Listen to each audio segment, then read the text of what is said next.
எல்லாருக்கும் வணக்கம். இப்போ நம்ம என்ன பார்க்க போகிறோம் அப்படின்னா, இண்டஸ் வேலி சிவிலைசேஷன் சீல டெசிபேர் பண்ண போகிறோம். என்ன பண்ண போகிறோம் அப்படின்னு பார்த்தீங்கன்னா, இதை வந்து ஆல்ரெடி பண்ணியாச்சு. இது எந்த மொழியில் வருது அப்படின்னா தமிழில் வருது. எப்படிரா அப்படின்னு சொன்னீங்கன்னா நான் உங்களுக்கு காட்டுறேன். இப்போ நம்ம இதை எப்படி படிக்க போகிறோம் அப்படின்னா, இதை வந்து தமிழியை வச்சு தான் படிக்க போகிறோம். தமிழ் பிரம்மியை வச்சு. ஏன்னா இதை கண்டுபிடிச்ச ஜான் மார்ஷல் என்ன சொல்லியிருக்காரு அப்படின்னா, இந்த மொழி வந்து தமிழோட ரூட்டுக்கு சொந்தமானது அப்படின்னு வந்து ஜான் மார்ஷல் வந்து சொல்லியிருப்பார். தமிழ் பிரம்மியை வச்சு இதை நம்ம படிக்கலாம். அது எப்படி படிக்கிறதுன்னு நான் வந்து உங்களுக்கு காட்டுறேன். இப்போ இந்த எழுத்துக்கள்லாம் வந்து பார்த்துக்குங்க. இதெல்லாம் வந்து தமிழ் எழுத்துக்களும் இண்டஸ் வேர்ட்ஸோட சிமிலராக இருக்கக்கூடிய எழுத்துக்களும். இண்டஸ் வேர்டில் இருக்கக்கூடிய எழுத்துக்கள் எந்த எழுத்துக்கள் வந்து தமிழ் பிரம்மி கூட வந்து ஒத்து போதோ அந்த எழுத்துக்களாக அதுவாக நம்ம வந்து கன்சிடர் பண்ணிக்கணும். இதை வந்து நல்லா பார்த்துங்க. இதன் மூலமாக தான் நம்ம வந்து இந்த ஸ்கிரிப்டை வந்து டெசிபர் பண்ண போகிறோம். நம்ம வந்து எல்லாத்தையும் வந்து நம்மளால் பண்ண முடியுமா அப்படின்னு கேட்டிங்கன்னா முடியாது. ஏன்னா 5000 வருஷத்துக்கு முன்னாடி எழுதப்பட்டது. அதில் என்ன இருக்குது அப்படின்னு தெரியாது. கிட்டத்தட்ட ஏகப்பட்ட சீல் இருக்குது. எல்லாத்துக்கான அர்த்தத்தையும் நம்மளால் வந்து சொல்ல முடியாது. அப்போ எப்படா நீ வந்து இது கண்டுபிடிச்ச அப்படின்னு கேட்பீங்க. சொல்கிறேன். இப்போ வந்து பார்த்திங்கன்னா சில சீலில் வந்து பார்த்திங்கன்னா யூனிகார்ன் வந்து இருக்கும். இந்த மாதிரி கிட்டத்தட்ட 500க்கும் அதிகமான சீல் இருக்குது. இந்த சீலில் வந்து பார்த்திங்க அப்படின்னா ஏகப்பட்ட வார்த்தைகள் இருக்குது. ஒரே படத்தை கொண்ட சீலில் பல வார்த்தைகள் இருக்குது. அப்படின்னா அந்த வார்த்தைகள் அனைத்தும் அந்த சீலில் இருக்கக்கூடிய அந்த படத்தை குறிப்பதாக அர்த்தம் கிடையாது. அது என்ன வேணாலும் குறிக்கலாம். அப்படின்னா நம்ம எப்படி அதை படிக்கிறது அப்படின்னு கேட்பீங்க. நாம் படிக்கிறது அந்த வார்த்தையும் சரி, அதில் கொடுக்கப்பட்டிருக்க இமேஜும் சரி, 2 பேரும் ஒத்து போனால் தான் நம்ம படித்தது சரி அப்படின்னு வந்து நம்ம எடுத்துக்கொள்ள முடியும். நம்ம அப்படி தான் அதை படிக்கவும் போகிறோம். அப்போ எதை நம்ம படிக்கலாம் அப்படின்னு கேட்டிங்கன்னா, நாம் இப்போ படிக்க போகிறது எல்லாமே கடவுள்கள் இருக்கக்கூடிய சீலையும் அதில் இருக்கக்கூடிய வார்த்தைகளையும் மட்டும்தான் படிக்க போகிறோம். ஏன் கடவுள் இருக்கக்கூடிய சீலை மட்டும் படிக்க போகிறோன்னு கேட்டிங்கன்னா, கடவுள்களோட பெயர்கள் என்பது சொந்த பெயர் கிடையாது, காரண பெயர்கள். இந்த காரண பெயர்கள் எவால்வ் ஆகும்போதும் சரி, அதே காரணத்தை கொண்ட பெயராக மட்டும்தான் மாறுமே தவிர வேறு ஒரு பெயராக மாறாது. அதனால் இதை கண்டுபிடிப்பது எளிது. மற்ற ஸ்கிரிப்டை வந்து நம்மளால் படிக்க இயலாது. இதில் இருக்கக்கூடியது மட்டும்தான் காலத்தால் மாறினாலும் பொருள் வந்து மாறாது. அதனால் வந்து கடவுள்கள் இருக்கக்கூடிய ஸ்கிரிப்டை மட்டும் படிக்க போகிறோம். கடவுள்கள் அந்த இமேஜில் வந்து இருக்கணும். அப்படி இருந்தால் மட்டும்தான் நம்ம அதை வந்து படிக்க போகிறோம். ஃபஸ்ட்டு இந்த சீலை வந்து பாருங்கள். இந்த சீல் வந்து பார்த்திங்கன்னா சிவனோட சீல்.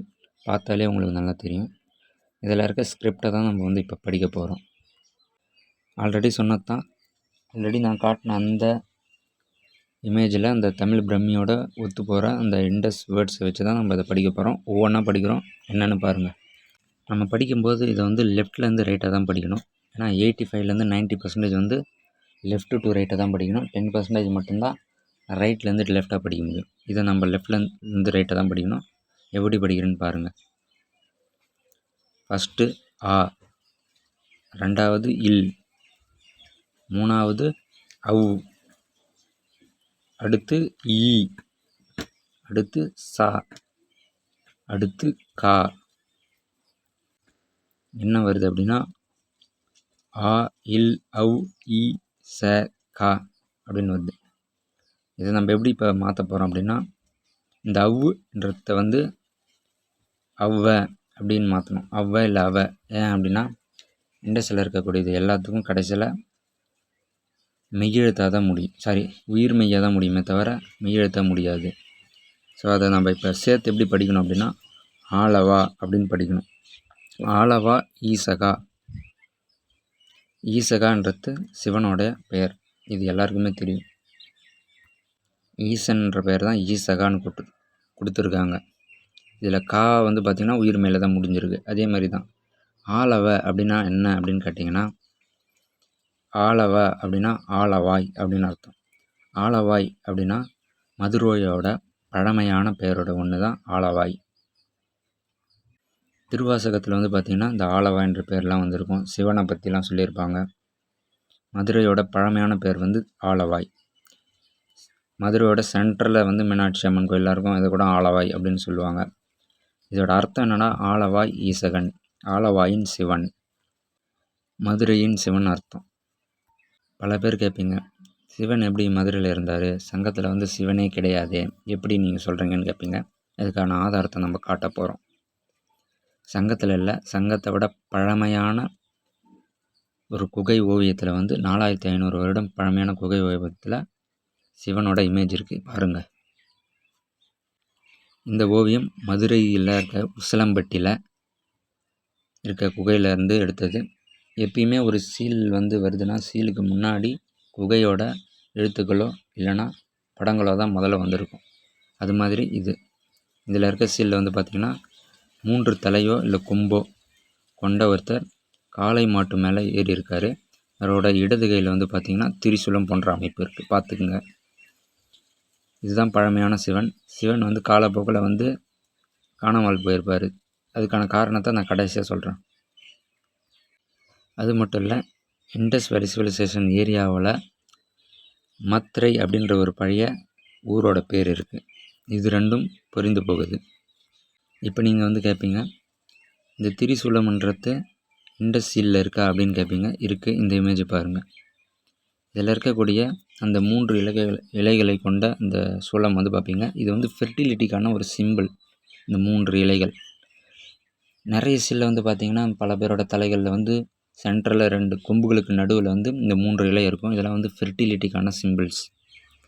திரிசூலத்தோட முதன்மையாக வந்து இந்த ஃபெர்டிலிட்டிக்கான சிம்பிள்ஸ் தான் இருந்தது.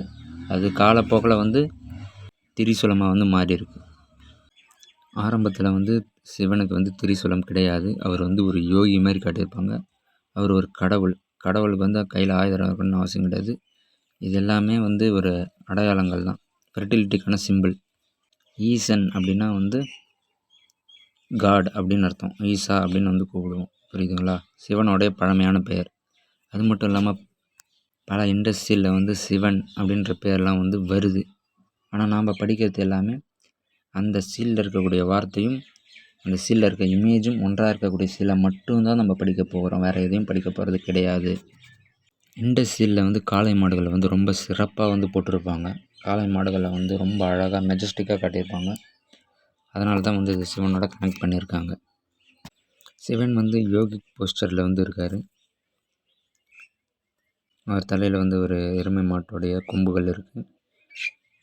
அவரோட வளையல்லாம் வந்து போட்டிருக்காரு. முக்கியமாக வந்து அவரோட ஆண்குறி வந்து எரெக்டட் போஸ்டரில் வந்து இருக்குது. இந்த எரெக்டட் போஸ்டரில் இருக்கிறது வந்து ஒரு ஃபெர்டிலிட்டிக்கான சிம்பிள். மெசபொட்டேமியாவில் வந்து பார்த்திங்கன்னா சில சிலைகளில் வந்து இந்த எரெக்டட் போஸ்டரில் வந்து சிலைகள் இருக்கும். அதுவும் ஃபெர்டிலிட்டிக்கான சிம்பிள். அதை வந்து மக்கள் அந்த மெசபொட்டேமியாவில் வழிபட்டிருக்காங்க.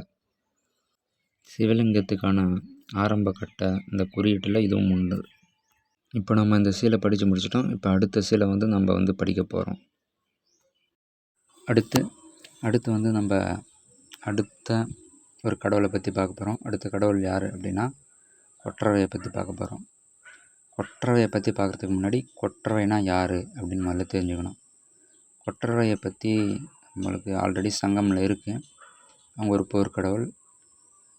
சங்கமம் தாண்டி அடுத்து நீங்கள் பார்த்தீங்கன்னா கொற்றவை போக போக வந்து துர்கா கூட வந்து மெர்ஜி பண்ணியிருப்பாங்க. கொற்றவை வந்து பார்த்திங்கன்னா ஒவ்வொரு இறாவுலேயும் ஒவ்வொரு மாதிரி வந்து சிலை இருக்குது. ஒரு குறிப்பிட்ட இறாவில் வந்து பார்த்திங்கன்னா பின்னாடி வந்து அந்த கலைமான் மட்டும் இருக்கும். போக போக வந்து பார்த்திங்கன்னா கீழே வந்து அந்த எருமையோட தலை இருக்கும். அதுக்கப்புறம் சிங்கம் வரும். இந்த மாதிரிலாம் மாறிட்டே வரும். கடைசியில் துர்காவோட மெர்ஜி பண்ணிருவாங்க. ஆனால் அதுக்கு முன்னாடி கொற்றவை எப்படி இருந்தாங்க அப்படின்னு வந்து கொற்றவையை பற்றி சங்கம் ஸ்கிரிப்டில் வந்து என்ன சொல்லியிருக்காங்க அப்படின்னா, அதாவது யார் சொல்லியிருக்காங்கன்னு பார்க்கணும். குறுந்தொகையில் வந்து கொற்றனார் வந்து சொல்லியிருக்காரு. என்ன சொல்லியிருக்காங்க அப்படின்னா, கொற்றவையை பற்றி என்ன சொல்லியிருக்காங்கன்னா, கொற்றவையை ஒரு பாடலில் விரல் கெழு சூழி அப்படின்னு சொல்லியிருக்காங்க. சூழி அப்படின்னா கருவுற்ற பெண் அப்படின்னு அர்த்தம். சூழ் அப்படின்னா பூக்கள்லாம் சூழ் இருக்கும்ல, சுலகம், அதுதான் கருவறை. அது மாதிரி கருவுற்ற பெண்ணை சூழி அப்படின்னு சொல்லுவாங்க. இப்போ அதுதான் கொற்றவையோட ஒரு உண்மையான உருவம். இந்த ஒரு இமேஜை பாருங்கள். இதில் கொற்றவை இருக்காங்க. இதில் ரைட் சைடில் வந்து சின்னதாக போட்டிருக்காங்க பார்த்தீங்களா, இதுதான் உண்மையான கொற்றவை. அதாவது ஏன்ஷியன்ட் பீரியடில் இருந்த கொற்றவை. சென்ட்ரலில் இருக்கிறது வந்து கொஞ்சம் கொஞ்சமாக வாரியர் காடஸாக மாற்றப்பட்ட கொற்றவை, புரியுதுங்களா? இதை சங்கத்தில் வந்து கொற்றனார் சொல்லியிருக்காரு. இப்போ தொல்காப்பியர் எழுதின மாதிரி கொற்றவையை பற்றி எழுதுனதுனால இவர் கொற்றனார் அப்படின்னு பேர். சரி, இப்போ நாம் வந்து கொற்றவையை பற்றி தெரிஞ்சுக்கணும். கொற்றவையோட உருவம் எப்படி இருக்குன்னு. அவங்க ஒரு கருவுற்ற பெண். இப்போ இண்டஸ்ட்ரியில் எப்படி இருக்காங்கன்னு பார்க்கணும். இந்த ஒரு இமேஜை பாருங்கள். இதில் வந்து யோகிக் போஸ்டரில் வந்து ஒரு பெண் இருக்காங்க. நல்லா பார்த்தாலே தெரியும். கருவுற்ற பெண், மார்பகங்கள் இருக்குது, பெண் குறி இருக்குது, யோகிக் போஸ்டரில் இருக்காங்க. அந்த அமரும் இடத்துல வந்து உட்காந்துருக்காங்க. 3 முகங்கள் இருக்குது, 2 கொம்பு இருக்குது, தலையில் வந்து அந்த ஃபெர்டிலிட்டிக்கான சிம்பிள்னு சொன்னால் பார்த்தீங்களா 3 இலைகள் அது இருக்குது. இது யார் மாதிரி இருக்குது அப்படின்னு பார்த்தீங்கன்னா சிவனை மாதிரியே இருக்குது, ஈசகனை மாதிரியே இருக்குது. பல பேர் நினச்சிட்ருக்காங்க கொற்றவையும் சிவனும் சம்மந்தம் இல்லைன்னு. ஆனால் உண்மை என்னென்னா கொற்றவையும் சிவனும் கணவன் மனைவி. அது எப்படி அப்படின்னா இப்போ நான் படிக்க போகிற இந்த ஸ்கிரிப்டை பார்த்து நீங்கள் கண்டுபிடிச்சிடலாம். பாருங்கள், அதில் என்ன போட்டிருக்குன்னு பாருங்கள். ஃபஸ்ட்டு லெஃப்டில் வந்து ரைட்டு படிப்போம். ஆ ரா ரா லா மொத்தமாக சேர்த்து படித்தீங்கன்னா என்னன்னு வரும்னா ஆறாரலனா ஆற்றல் அப்படின்னு வரும். 2 ரா இருந்தால் ஃபஸ்ட்டு இருக்கிற ரா வந்து மெய்யெழுத்தாக எடுத்துக்கணும். எப்பயுமே நான் சொன்ன மாதிரி தான். இதில் வந்து பெரும்பாலும் வந்து மெய்யெழுத்தில் வந்து முடியாது. எப்படி முடியும்னா உயிர்மெயில் முடிகிற மாதிரி இருக்கும். ஆனால் நம்ம வந்து அதை எடுத்துக்கணும். ஆற்றலை. இப்போ நீங்கள் ஓலைச்சுவடிகள்லாம் பார்த்தீங்கன்னா புள்ளியே இருக்காது. ஏன்னா புள்ளி வச்சா கிழிஞ்சிடும். நீங்கள் 2 எழுத்து ஒரே மாதிரி இருந்தால் ஃபஸ்ட்டு இருக்கிறத மெய் எழுத்தாக எடுத்துக்கணும். கடைசி எழுத்தில் புள்ளி இல்லைனா புள்ளி இருக்கிறத நாம்பளாக எடுத்துக்கணும். ஏன்னா ஓலைச்சுவடிகளில் புள்ளி இருக்காது. ஆற்றல் ஓகேங்களா. ஆற்றல் அப்படின்னா சக்தி அப்படின்னு அர்த்தம். இது வந்து ஒரு தமிழ் வார்த்தை. ஆற்றல்ன்றது தான் சக்திக்கான தமிழ் வார்த்தை, பவருக்கு. சயின்ஸ் புக்கெலாம் பார்த்திங்கன்னா ஆற்றல்னு தான் இருக்கும், சக்தின்னு இருக்காது. மின்னாற்றல், இயக்காற்றல், ஆற்றல், பவரை குறிக்கிறதுக்கு ஆற்றல் மட்டுமே பயன்படும். சக்தின்றது எந்த புத்தகங்களையும் இருக்காது. நம்ம பேசுறதுல மட்டும்தான் சக்தின்னு பேசுவோம். அடுத்து என்ன போட்டிருக்குன்னு பார்ப்போம். கா, அது ஃபஸ்ட்டு அந்த லெட்டர் வந்து கா. அது எப்படி கா அப்படின்றத நான் கடைசியாக சொல்கிறேன். 2வது எழுத்து வந்து தா. காத்த. காத்த அப்படின்னா காப்பாற்றுதல், காத்தல். யார் காத்தல்? கொற்றவை காத்தல், ஆற்றல் காத்தல். புரியுதுங்களா? ப்ரொடெக்ஷன் பண்ணுறாங்க. காட் வந்து நம்மளை காப்பாற்றுறது வந்து சொல்கிறாங்க. ஸோ இதுலேருந்தே தெரியுது ஆற்றல் என்பது சக்தி. சிவனும் சக்தியும் கணவன் மனைவி. சக்தி தான் ஆற்றல், ஆற்றல் தான் கொற்றவை. கொற்றவையோட உருவம் சங்கத்தில் எப்படி இருக்குன்னு சொல்லிட்டேன். பல பேர் நினச்சிட்ருக்காங்க 2 பேரும் வேறு 2 பேரும் வந்து மெர்ஜி பண்ணிட்டாங்கன்னு. ஆனால் கிடையவே கிடையாது. சோழர்கள் நல்லாவே தெரிஞ்சு வச்சு இந்த சிலைகளில் என்ன போட்டிருக்காங்கன்னா லேட்டர் கொற்றவை வந்து செட்டராக போட்டிருக்காங்க. ஏன்ஷியன்ட் கொற்றவை எப்படி இருப்பாங்கன்னு போட்டிருப்பாங்க. அதே மாதிரி சோழர்கள் தான் வந்து இணைச்சிருப்பாங்க. சிவனையும் சக்தியும் கொற்றவையும் கணவன் மனைவியும் நினைச்சிருப்பாங்க. அவங்களுக்கு தெரியாமலாம் எனக்கு இல்லை, தெரிஞ்சு தான் பண்ணாங்க. அவங்ககிட்ட எல்லா ஆதாரமும் இருந்தது, அதனால தான் பண்ணாங்க. அதை வந்து நீங்கள் புரிஞ்சுக்கணும். அந்த காலத்தில் அந்த நாலேஜ் வந்து கடத்தப்பட்டிருக்கு, அந்த தகவல்கள்லாம். இப்போ இல்லாமல் போயிருக்கலாம். ஏன்னா ஆல்ரெடி நம்ம நிறைய வந்து ஓலைச்சுவடுகளை இழந்துட்டோம். இப்போ வந்து அடுத்த வரிசையில் பார்க்க போகிறோம். அது பார்க்குறதுக்கு முன்னாடி இன்னொரு விஷயம் என்ன அப்படின்னா, இப்போ வந்து முருகனை நம்ம எப்படி கூப்பிடுவோம்? முருகான்னு கூப்பிடுவோம். சிவனை எப்படி கூப்பிடுவோம்? சிவான்னு கூப்பிடுவோம். கண்ணனை எப்படி கூப்பிடுவோம்? கண்ணான்னு கூப்பிடுவோம்.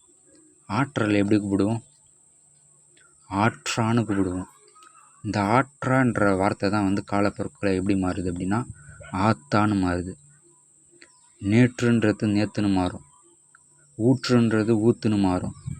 சேற்றில் சேத்தில், காற்று காற்று, இது தமிழில் இப்படி தான் மாறும். அதே மாதிரி தான் இந்த ஆற்றான்றது ஆத்தான்னு மாறி இருக்கு. ஆத்தான்னு நம்ம யாரை குறிப்போம் அப்படின்னா மதர் காடஸ் குறிப்போம். முக்கியமாக அம்மன் காடஸ் வந்து குறிப்போம். புரியுதுங்களா? இந்த ஆத்தான்ற வார்த்தையை ஆற்றல்லேருந்து தான் வந்தது. அம்மாலேருந்து வரல, தாயிலேருந்து வரல, வந்தது ஆற்றல்லேருந்து. நம்மக்கிட்ட அந்த நாலேஜ் வந்து கடத்தப்பட்டிருக்கு. இந்த எழுத்து வந்து இந்த வார்த்தை வந்து மாறி இருக்காது. ஆனால் அது நமக்கு தெரியல. புரியுதுங்களா? ஏன்னா நம்ம இண்டஸ்ட்ரியிலே வாழ்ந்தோம். நம்ம நினச்சிட்ருக்கோம் நம்ம வேறு, அவங்க வேறு கிடையாது. நம்ம 2 பேரும் ஒன்று தான். இப்போ நம்ம வந்து அடுத்த சீலை வந்து பார்ப்போம். இந்த சீலில் பார்த்திங்கன்னா அதே மாதிரி கொற்றவை இருக்காங்க, அதாவது ஆற்றல் இருக்காங்க. வயிறு வந்து பெருசாக இருக்குது, கருவுற்ற பெண் குறி இருக்குது, கொம்பு இருக்குது. அந்த சிலையை சுற்றி வந்து பார்த்திங்கன்னா பறவைகள் வந்து பறக்கிற மாதிரி போட்டிருக்காங்க. புரியுதுங்களா? இங்கே வந்து சில எழுத்துக்களும் இருக்குது. இதை நம்ம வந்து படித்து பார்ப்போம்.